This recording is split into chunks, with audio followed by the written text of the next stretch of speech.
Hey, what's up, YouTube? Welcome to Check Me. We're actually doing a little bit different here. We're recording in my garage as opposed to my office. So let's get to it. But let's talk about this Aaron Rodgers trade, which we all knew was coming. Just trying to figure things out. Interesting, it comes days before the draft. So there obviously were in conversation as far as getting Aaron Rodgers in. But let's break it down. So essentially, the Packers sent over Aaron Rodgers, the number 15 pick, as well as the number 170 pick, which is still a good pick in the draft, about middle round pick. And along with Aaron Rodgers, the Packers get a number 13 overall pick, so they move up 2 spots. That was the incentive. They're maybe looking for a guy, or they maybe want to trade on draft day for someone else as well too. They get the number 42 pick, they get 207th pick, and they get a second round pick, but becomes a first round pick if Aaron Rodgers plays 65% of the plays, which we presume he will with the Jets. I think the Jets made this trade specifically, we all know, is because they feel a team within the next, maybe this year or next year, they can make it close to the Super Bowl. And the way Aaron Rodgers has been playing, he's not showing any signs of decline in his play. He's still playing at an exceptional level. Unlike Tom Brady, who, I don't think it's attributed to it, but there's a visible decline in his play as he was going out. So, we all knew it was coming. I think this makes the Jets a little bit more of an effective team. What does this mean for Zach Wilson? Zach Wilson can easily be trade bait, or they can keep him and then have him work under Aaron Rodgers for a little bit and then carry this over to his team. There's no indication that so far as them trading him or him wanting to leave, but I wouldn't be surprised if they do trade him or look to ship him on draft day or after the draft. So, I personally think, Aaron Rodgers is playing at a high level even right now, just looking at some of his numbers. Now, understand that he also signed a 3-year, $150 million contract extension in 2022. So they are picking up this contract. So the Jets will inherit the remainder of the contract, which includes $60 million, so $59.465 million to be exact, in guaranteed salary and bonus this season. Most of it's made up of a $58.3 million bonus that's due no later than week 1 of the season. So Aaron Rodgers is going to get guaranteed money. Now, the Packers must absorb the $40.3 million in dead money on their salary cap. So it does hurt them a little bit, quite a bit, because Rodgers' bonus money is prorated, which Rodgers won't cripple the Jets cap.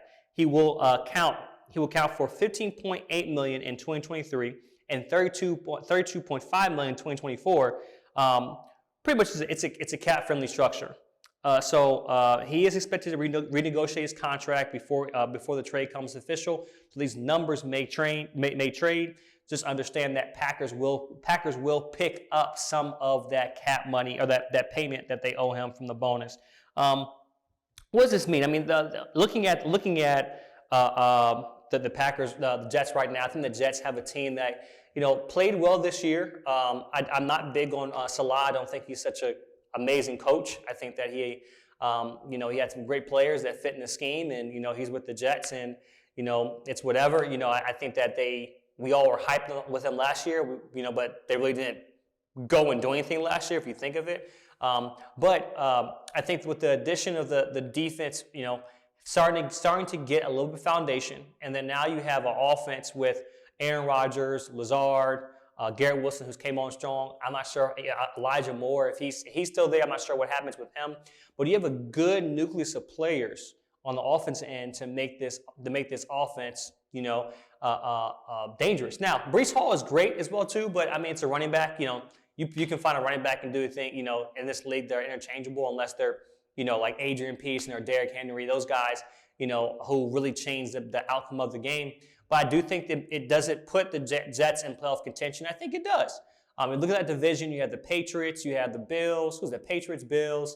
I forgot who else is in that division. But Patriots, Bills. Let me look and see. I should know who it is. Patriots, Bills. Let me look and see who's all in that division. But that division, last year it was pretty tight getting close to the playoffs. You saw some teams, lose their ground and start, when it comes to the Jets. Of course, the Bills took the division. But in that division, you have Sorry, I should know this, y'all. Miami, and then Buffalo, Miami, New England, and the Jets. Right now, if you look at worst team, in that division, of course, it was the Jets this year. They were 7-10. People don't realize that actually fans with a losing record. And then you have the 8-9 New England Patriots, the 9-8 Miami Dolphins, and the 13-3 Buffalo Bills.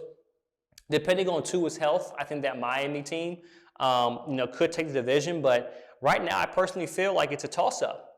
After Buffalo, Buffalo's going to do what they need to do. For Buffalo, it's more or less winning in the playoffs. And they won some tight games this year. They should have lost. They won some game. They almost let some games go. They should have just won outright.